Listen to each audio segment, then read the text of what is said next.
20 मई साल 1916 south Georgia के islands में स्ट्रॉमनेस वेलिंग स्टेशन के कैप्टन आराम से बैठकर खाना खा रहे थे कि तभी अचानक से एक व्यक्ति भागता हुआ चिल्लाता हुआ उनके कमरे में घुस जाता है। वो कैप्टन से तुरंत बाहर चलने को कहता है और कहता है कि आपको अपनी आंखों पर यकीन नहीं होगा। कैप्टन बाहर निकलते हैं और देखते हैं कि उनके सामने 3 व्यक्ति खड़े हैं। वो बहुत ही पतले थे और उनके चेहरे पर बड़ी दाढ़ी उगी हुई थी। ऐसा लग रहा था जैसे वो सालों से नहाए नहीं हैं। उन्होंने उनसे उनका नाम पूछा। बीच में खड़ा व्यक्ति अपना नाम बताता है और कहता है अर्नेस्ट शैकल्टन। कैप्टन 10 सेकंड्स तक कुछ भी नहीं बोलते और उनके चेहरों को देखते रहते हैं। उन्होंने ये नाम आखिरी बार 2 साल पहले नवंबर 1914 में सुना था। अर्नेस्ट शैकल्टन अपने 28 लोगों के क्रू के साथ इसी जगह पर अपनी शिप लेकर आए थे। अर्नेस्ट शैकल्टन ने कहा था कि वो अंटार्कटिका की जमीन को पैदल पार करना चाहता है। कुछ महीनों बाद जब उनके इस क्रू की कोई खबर नहीं आई तो सभी ने मान लिया कि उनकी मौत हो चुकी है। लेकिन 2 साल बाद अर्नेस्ट शैकल्टन अब फिर से कैप्टन के सामने खड़े थे। कैप्टन तुरंत उनसे पूछते हैं कि तुम्हारे बाकी के क्रू मेंबर्स का क्या हुआ। तो अर्नेस्ट शैकल्टन ने जवाब दिया कि मैं जो कहानी आपको बताने वाला हूँ उस पर आपको यकीन नहीं होगा और शायद आप भी अर्नेस्ट शैकल्टन और उनके क्रू की इस कहानी पर यकीन नहीं कर पाएंगे कि कैसे -40 डिग्री सेल्सियस के तापमान में उन लोगों ने खुद को जिंदा रखा और कैसे कुदरत ने उनके साथ एक खिलौने की तरह खिलवाड़ किया। नमस्कार दोस्तों, मैं हूँ श्याम तोमर। स्वागत करता हूँ आपका इस वीडियो में। अर्नेस्ट शैकल्टन ने अपने इस खतरनाक मिशन का नाम ट्रांस अंटार्कटिक एक्सपेडिशन रखा। प्लान सिंपल था। एक टीम वेडल सी से होकर अंटार्कटिका में जाएगी और पैदल पूरे अंटार्कटिका को पार करेगी। वहीं दूसरी टीम रॉस सी में उनका इंतजार करेगी। शैकल्टन अनुमान लगा रहे थे कि उन्हें ये काम करने में करीब 3 महीने लग जाएंगे। इस मिशन के लिए उन्होंने एंडोरेंस नाम की एक शिप को चुना। एंडोरेंस को इस तरह से बनाया गया था कि वो तूफान, बर्फ, हर चीज को झेल सकती थी। वहीं क्रू मेंबर्स को शैकल्टन ने बहुत ही बारीकी से चुना था। कुछ सेलर्स थे, कुछ मैकेनिक्स तो कुछ डॉक्टर्स। शैकल्टन के लिए सबसे जरूरी चीज ये थी कि उनका क्रू हर प्रेशर सिचुएशन में उनका साथ दे। अगस्त 1914 में वो लोग इंग्लैंड से निकले। ये वो दौर था जब पूरी दुनिया वर्ल्ड वॉर की तैयारी कर रही थी। अक्टूबर तक वो लोग साउथ जॉर्जिया के आइलैंड्स पर पहुंच गए, जो अंटार्कटिका का एक तरह से आखिरी पोस्ट था। वहाँ के लोगों ने शैकल्टन को वार्न किया कि इस वक्त बर्फ बहुत ही खतरनाक होती है, लेकिन शैकल्टन ने अपना पूरा मन बना लिया था। 5 दिसंबर 1914 को एंडोरेंस शिप साउथ जॉर्जिया से निकलकर वेडल सी की तरफ बढ़ चली। जैसे जैसे वो लोग समुद्र में अंदर तक जा रहे थे वैसे वैसे उनके आसपास का एनवायरनमेंट बदलता जा रहा था। अभी तक क्रू मेंबर्स को खतरे का कोई भी अंदाजा नहीं हुआ था। वो लोग हंसी खुशी से जा रहे थे, लेकिन शैकल्टन की एक आंख हमेशा समुद्र की तरफ ही थी। उसकी आंखों के सामने समुद्र का पानी धीरे धीरे मोटी बर्फ में बदलता जा रहा था। हवा तेज होने लगी थी। जनवरी तक शिप इतना धीरे चल रही थी कि 1 किलोमीटर जाना भी जंग जीतने के बराबर था। फिर अचानक से एंडोरेंस शिप समुद्र के बीचों बीच बर्फीले पानी के अंदर रुक गई। पहले तो क्रू के लोग और शैकल्टन उतना नहीं घबराए। वो इस तरह की सिचुएशन के लिए पहले से ही तैयार थे। तुरंत सभी ने अपने अपने कोदाल निकाले और नीचे उतरकर बर्फ को काटना शुरू कर दिया। जब भी थोड़ी बर्फ टूटती और शिप आगे चलने लगती तो वे लोग खुशी से चिल्ला उठते, लेकिन शैकल्टन शांति से हर चीज को ऑब्जर्व कर रहे थे। वो जानते थे कि इतनी छोटी सी जीत से कुछ नहीं होने वाला, उनकी मंजिल अभी बहुत दूर है। वो ये भी जानते थे कि हमें कभी भी ऐसा नहीं समझना चाहिए कि हम कुदरत से जीत गए हैं। एंडोरेंस शिप कुछ इंच मूव करती और फिर दोबारा से समुद्री बर्फीले पानी में फंस जाती। क्रू के लोग अपनी हिम्मत हारते जा रहे थे। सूरज अब ऊपर आने लगा था। आप जानते ही होंगे कि समर के महीने में अंटार्कटिका में रात नहीं होती। वो लोग सूरज के नीचे ही बर्फ तोड़ते और सूरज के नीचे ही सो जाते। उन्हें लगा कि शायद अब बर्फ पिघलने लगेगी, लेकिन फरवरी का महीना खत्म होने आया और वो लोग समझ गए कि उनकी शिप सिर्फ फंसी नहीं है, बल्कि जैसे जेल में बंद हो गई हो। बर्फ की परत और ज्यादा मोटी हो चुकी थी। जिस बर्फ पर वो लोग खड़े थे वो भी एक जगह स्थिर नहीं रहती थी, वो बार बार हिलती रहती थी। आपने देखा होगा कि अंटार्कटिका में बर्फ के बड़े बड़े शीट्स पानी में तैरते रहते हैं। ऐसे ही एक बड़े बर्फ के टुकड़े से टाइटैनिक जहाज टकराया था और डूब गया था। लेकिन जिस बर्फ में शैकल्टन का शिप फंसा था वो धीरे धीरे शिप का कचूमर बना रहा था। जैसे जैसे बर्फ हिलती तो शिप और अंदर धंसती चली जाती और ऊपर से बर्फ उसे मरोड़ती जाती। इसके साथ ही वो लोग धीरे धीरे करके अपनी मंजिल से बहुत दूर फ्लोट करते हुए जा रहे थे।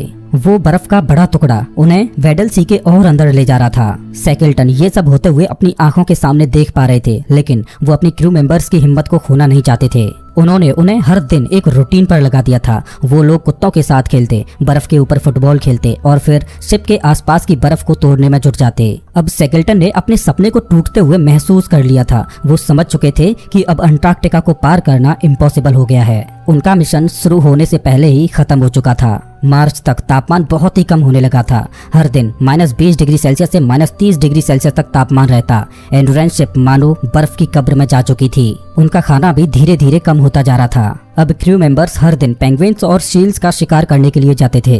वो लोग उम्मीद कर रहे थे कि शायद वसंत ऋतु तक बर्फ पिघल जाएगी। उन्होंने स्लेजेस बनवाए, लाइफ बोट्स को ठीक करवाया और सारे सप्लाईज को ऑर्गेनाइज करवाया। अब वो लोग अंटार्कटिका से लड़ने की तैयारी में जुट गए थे।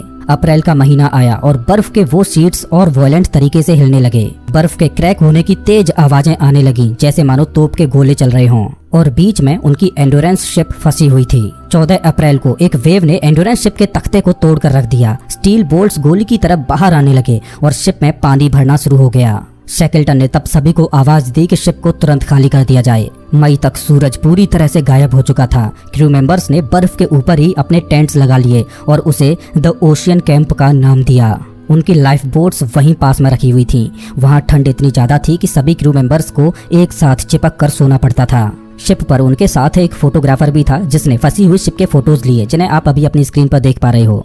देखते ही देखते अक्टूबर का महीना आ गया और अब वो लोग एक्सप्लोरर्स नहीं बल्कि सर्वाइवर्स बन चुके थे।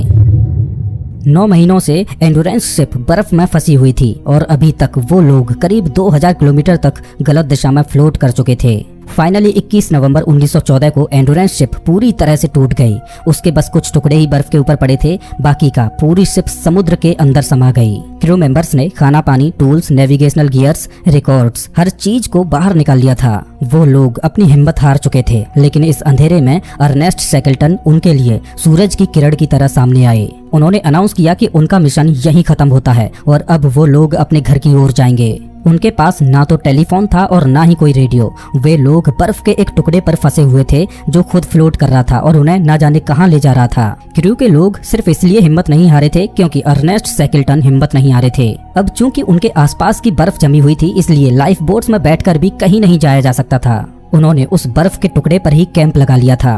वो लोग तब तक इंतजार करेंगे जब तक बर्फ टूट नहीं जाती, जिसके बाद वो लोग लाइफ बोट्स में बैठकर अपने घर की तरफ निकल जाएंगे। उन्हें बर्फ में फंसे 1 साल हो चुका था। बाहर के लोगों को पता तक नहीं था कि वो लोग जिंदा भी हैं या नहीं। इस तरह के मौसम में किसी रेस्क्यू शिप के आने का भी कोई सवाल नहीं था। उनके पास 3 लाइफ बोट्स, एक स्लेज जिससे बर्फ पर चला जा सकता है और कुछ पर्सनल आइटम्स और 1 महीने का खाना मौजूद था। शैकल्टन कैलकुलेशंस करते हैं और पता लगाते हैं कि उनसे सबसे करीब का आइलैंड द पोलेट आइलैंड है। हो सकता है कि वहां पर उन्हें कुछ सप्लाईज मिल जाएं जो उन्हें कुछ और महीने जिंदा रख सकें। उन्होंने क्रू से कहा कि सभी लोग 2 पाउंड तक का सामान अपने बैग में उठाएं और बाकी ताकत स्लेज और लाइफ बोट्स को खींचने में लगाएं। जहाज के फोटोग्राफर के पास करीब 400 फोटोग्राफ्स थे, लेकिन 2 पाउंड की लिमिट की वजह से वो अपने साथ सिर्फ 150 फोटोज ही ला पाए और यही फोटोज आगे चलकर दुनिया के सामने सबसे ऐतिहासिक सबूत बन गए। कुछ हफ्तों बाद खाने की कमी की वजह से उनके साथ आए कुत्ते के बच्चों को मरना पड़ता है। हर लाइफ बोट का वजन करीब 1000 किलोग्राम था और इसे खींचना इतना आसान नहीं था और किस्मत भी उनके साथ नहीं थी। अभी तक गर्मी का मौसम आ चुका था और बर्फ की ऊपर की परत सॉफ्ट हो गई थी, जिससे उसके ऊपर चलना मुश्किल होता जा रहा था। कुछ किलोमीटर और आगे चलने के बाद उन्होंने देखा कि सामने पतली बर्फ और पानी आ चुका है। अब ना तो वो पीछे जा सकते थे और ना ही आगे। उन्होंने दोबारा उसी तैरती हुई बर्फ के ऊपर टेंट लगा दिया। खाने के लिए हर किसी को 1 बिस्किट, थोड़ा सा कोको पाउडर और थोड़ा सा कैंड मीट मिलता। उन्हें हर दिन सील्स और पेंगुइन्स का शिकार करने जाना पड़ता। शैकल्टन अक्सर फूड क्वांटिटी के बारे में अपने क्रू से झूठ बोलते ताकि उनका मोटिवेशन बढ़ा सकें। वो जानते थे कि अगर इस सिचुएशन से बाहर निकलना है तो क्रू का मोटिवेशन टॉप पर रखना होगा। लेकिन तभी अचानक 30 मार्च को एक ट्रेजेडी हो जाती है। जिस बर्फ पर उन्होंने कैंप लगाया था, अचानक से उसमें एक तेज क्रैक की आवाज आती है। उनके टेंट टूटने लगते हैं। सभी लोग बाहर की ओर भागते हैं। उनके पैरों तले जमीन हिलने लगती है। कुछ लोग पानी में चले गए थे और ठंड से ठिठुर रहे थे। उन्होंने तुरंत अपने आप को सुखाने के लिए तेज बॉडी मूवमेंट्स करना शुरू कर दिया। किस्मत से किसी की भी मौत नहीं हुई, लेकिन ये उनके लिए एक चेतावनी थी कि उनकी जान कभी भी जा सकती है। अब वो लोग पूरी तरह से बर्फ की शीट पर फंस चुके थे। वो सिर्फ भगवान से प्रार्थना कर सकते थे कि उन्हें जल्द ही जमीन दिख जाए। शैकल्टन ने कैलकुलेशंस लगाई कि आखिर वो कहाँ पर हैं, तो उन्हें पता चलता है कि वो जॉइनविल आइलैंड के पास हैं, यानी कि उनका पुराना डेस्टिनेशन द पोलेट आइलैंड अब पीछे छूट चुका था। जॉइनविल आइलैंड का दिखना कोई अच्छी खबर नहीं थी, क्योंकि वो पेनिनसुला का आखिरी आइलैंड था। वहां जाना यानी पक्के तौर से मौत। अब उनके पास 2 ऑप्शन थे, नॉर्थ में मौजूद क्लेरेंस आइलैंड और एलिफेंट आइलैंड। इसके बाद हजारों किलोमीटर तक खाली समुद्र है, एक ऐसा समुद्र जिसे द ड्रैक्स पैसेज कहा जाता है और जहां आज भी सेलर्स जाने से थर थर कांपते हैं। यहाँ 12 मीटर तक के वेव्स उठते हैं और लगभग 20,000 सेलर्स ने यहाँ जान गंवाई है। सैकल्टन जानते थे कि अगर वो इस बर्फ पर फ्लोट करते करते वहाँ पहुँच गए तो उन्हें कोई नहीं बचा पाएगा। खाने की भी भारी कमी पड़ने लगी थी। जो सड़ा गला मीट उनके पास बचा था उसे कुत्तों को दे दिया गया। पीने के पानी को जमा करने के लिए वो लोग बर्फ को एक कैन में डालते और फिर उसे अपनी जैकेट के अंदर भर लेते ताकि जिस्म की गर्मी से वो पिघल जाए, लेकिन उससे भी इन्हें सिर्फ कुछ घूंट ही पानी मिल पाता। किस्मत से सही समय पर क्रू को सी लॉइंस मिल जाते जिसमें से उन्हें करीब 100 पाउंड तक का मीट मिल जाता। इसके अलावा कई क्रू मेंबर्स ने अपने कुत्तों को भी मार दिया था ताकि वो लोग बच सकें। 7 अप्रैल 1916 बर्फ पर तैरते तैरते उन्हें क्लेरेंस आइलैंड देखने लगा था। ये नॉर्थ की ओर करीब 80 किलोमीटर दूर था, लेकिन तभी अचानक ईस्ट की तरफ तेज हवाएं बहने लगती हैं और उनकी तैरती बर्फ क्लेरेंस आइलैंड से दूर जाने लगती है। बर्फ की शीट भी धीरे धीरे छोटी होती जा रही थी और अब इस पर रहना सेफ नहीं था। सैकल्टन ने तुरंत ऑर्डर दिया कि वो लोग अब लाइफ बोट्स में पानी के द्वारा अपनी मंजिल की ओर जाएंगे, लेकिन तभी फिर रास्ते में उन्हें बर्फ की बहुत सारी चट्टानें मिलने लगती हैं। कुछ घंटों बाद वो एक नई बर्फ की शीट पर अपना कैंप लगा लेते हैं, लेकिन तभी अचानक वो बर्फ टूटने लगती है और बीच से 2 हिस्सों में बंट जाती है। उनका कैप्टन अर्नेस्ट सैकल्टन एक साइड में था और बाकी का क्रू दूसरी साइड। वो अपने कैप्टन को तैरते हुए उनसे दूर जाता देखते हैं, लेकिन किस्मत से क्रू हिम्मत नहीं हारता और तुरंत वो अपनी लाइफ बोट्स के जरिए अपने कैप्टन को बचा लेते हैं। इसी बीच हवा की दिशा बार बार बदल रही थी और वो बर्फ का टुकड़ा इधर उधर हिल रहा था। पहले उन्होंने सोचा कि वो क्लेरेंस आइलैंड की ओर जाएंगे, फिर उन्होंने सोचा कि उन्हें जॉर्ज आइलैंड जाना चाहिए, लेकिन फिर अंत में एलिफेंट आइलैंड जाना उन्हें सबसे बेस्ट ऑप्शन लगा क्योंकि वहां से रेस्क्यू होने के चांसेज सबसे ज्यादा थे। अब चूंकि उनका आइसबर्ग नॉर्थ की दिशा में बह रहा था, इस वजह से टेम्परेचर भी बढ़ने लगा था। -20 डिग्री सेल्सियस से अब तापमान -8 डिग्री सेल्सियस हो गया था और अब उन्हें ज्यादा खुला समंदर दिखाई दे रहा था। एलिफेंट आइलैंड उनकी लोकेशन से करीब 160 किलोमीटर दूर था और अगले कुछ दिनों में बर्फ का वो टुकड़ा जिस पर उन्होंने अपना आखिरी कैंप लगाया था वो अब एलिफेंट आइलैंड से करीब 50 किलोमीटर की दूरी पर पहुंच गया था। सैकल्टन ने आदेश दिया कि सभी लाइफ बोट्स को अब पानी में उतारा जाए। 15 अप्रैल साल 1916 फाइनली क्रू के लोगों ने लगभग 1.5 साल बाद पक्की जमीन महसूस की। वो लोग एलिफेंट आइलैंड पर पहुंच चुके थे, लेकिन उनकी परेशानियां अभी खत्म नहीं हुई थीं। इस आइलैंड पर उन्हें कोई परिंदा भी नजर नहीं आया। वो आइलैंड पूरी तरह से खाली था। एलिफेंट आइलैंड के आगे ड्रैक्स पैसेज था, जहां से किसी भी शिप के आने के चांसेज ना के बराबर थे। अब शैकल्टन के सामने एक नई मुसीबत थी। यहाँ से वो किसी भी बर्फ की शीट के भरोसे नहीं थे। अब उन्हें जो भी करना था खुद ही करना था। अगर सैकल्टन और उनकी टीम को जिंदा बचना है तो उन्हें यहाँ से करीब 1300 किलोमीटर दूर साउथ जॉर्जिया आइलैंड पर पहुंचना है, लेकिन छोटे लाइफ बोट्स पर 28 लोगों का 1300 किलोमीटर दूर तक ट्रेवल करना नामुमकिन था। 24 अप्रैल साल 1916 सैकल्टन ने अपने साथ 6 लोगों की टीम बनाई और अपनी छोटी सी बोट पर साउथ जॉर्जिया के आइलैंड पर निकल गए। उन्होंने पीछे छोड़े हुए अपने क्रू से वादा किया कि वो बड़ी शिप लेकर उन्हें लेने जरूर आएंगे। इस छोटी सी नाव को हाथ से चलाना पड़ता था। उन्होंने बारी बारी 4 घंटे नाव चलाना और 4 घंटे आराम करने में अपना दिन का शेड्यूल बना लिया। अंटार्कटिका में सर्दियों का मौसम शुरू हो चुका था, यानी सूरज अब कुछ ही घंटों के लिए बाहर निकलता था। बोट में उन्होंने खाना तो पैक किया था, लेकिन वो अच्छे से बैठकर खाना भी नहीं खा सकते थे क्योंकि बोट में इतनी जगह ही नहीं थी। उन्हें लेटकर अपना खाना खाना पड़ता। किसी तरह से जूझते हुए वो साउथ जॉर्जिया आइलैंड के बहुत ही करीब पहुंच गए। अपनी मंजिल से वो अब सिर्फ 3 दिन की दूरी पर थे, लेकिन तभी अचानक एक बहुत बड़ी लहर उठती है और उन्हें लगभग डुबा ही देती है। पूरा बोट जोर से हिलने लगता है। कई घंटे बीत जाते हैं। ऐसा लग रहा था कि मानो वो लहरों के बीच जिंदगी भर फंसे रह जाएंगे, लेकिन धीरे धीरे ही सही पर वो अपनी मंजिल के करीब पहुंचते जा रहे थे। और फाइनली 10 मई 1916 को वो लोग साउथ जॉर्जिया के आइलैंड पर पहुंच जाते हैं। अब यहाँ पर एक परेशानी थी कि साउथ जॉर्जिया का आइलैंड करीब 100 स्क्वायर किलोमीटर का था और जिस जगह पर वो लोग लैंड किए थे वो इंसानी बस्ती से बिल्कुल उल्टी दिशा में थी।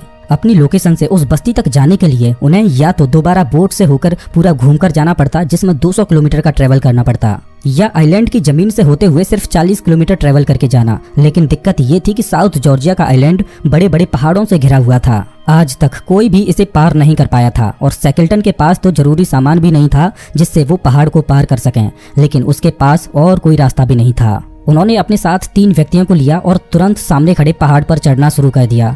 किसी तरह से बर्फ में चलते चलते वो चोटी तक पहुंच गए, लेकिन उस पार जब उन्होंने देखा तो वहां पर सिर्फ गहरी खाई थी। वो उस पहाड़ से नीचे उतरे और दोबारा दूसरे पहाड़ पर चढ़कर दूसरी ओर जाने का रास्ता ढूंढने लगे। इस तरह से उन्हें करीब 3 पहाड़ चढ़ने पड़े, लेकिन उन्होंने हार नहीं मानी। फाइनली चौथा पहाड़ चढ़ते हुए जब उन्होंने उस पार देखा तो उन्हें वो इंसानी बस्ती दिख गई।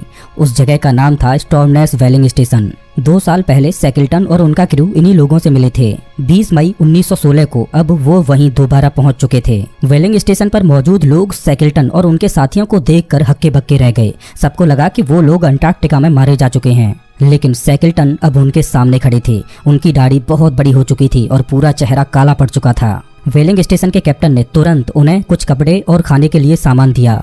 इसके बाद सैकल्टन ने तुरंत पहले तो अपने उन 3 साथियों को बचाया जो साउथ जॉर्जिया के आइलैंड के उस पार उनका इंतजार कर रहे थे। इसके बाद उन्होंने दुनिया से दरख्वास्त की कि सब उनकी मदद करें ताकि एलिफेंट आइलैंड पर फंसे उनके 22 क्रू मेंबर्स को बचाया जा सके। उन लोगों को चिली सरकार की ओर से एक बड़ी बोट दी गई जिसे बर्फ को काट कर चलाया जा सकता था। सैकल्टन खुद उस जहाज को चला रहे थे, लेकिन बदकिस्मती से 3 बार उनका जहाज बर्फ में ऐसे फंसा कि उन्हें दोबारा लौटना पड़ गया। लेकिन सैकल्टन ने हार नहीं मानी और एक बार फिर एलिफेंट आइलैंड की ओर निकल पड़े। 30 अगस्त 1916 सैकल्टन फाइनली एलिफेंट आइलैंड पर पहुंच ही जाते हैं और अपनी आंखों के सामने का नजारा देखकर दंग रह जाते हैं। उनके क्रू मेंबर्स ने अपनी बोट्स को पलटकर अपने लिए कैंप्स बना लिए थे। सैकल्टन की गैर मौजूदगी में उन्होंने फ्रैंक वाइल्ड नाम के एक आदमी को कैप्टन बना दिया था। वे लोग पेंगुइन्स और सील्स को मारकर अपने लिए खाने की व्यवस्था करते। फ्रैंक वाइल्ड हर दिन सुबह उठकर अपने क्रू मेंबर्स का उत्साह बढ़ाता था और उनसे कहता कि सैकल्टन आ जाने वाले हैं, तैयार हो जाओ। अब वो सब घर जा सकते थे। तो दोस्तों ये थी अर्नेस्ट सैकल्टन और उनके 28 क्रू मेंबर्स की एक जज्बाती कहानी। तो इस वीडियो में बस इतना ही। वैसे आप हमारा ये वीडियो कौन से शहर से देख रहे हो मुझे कमेंट करके जरूर बताएं।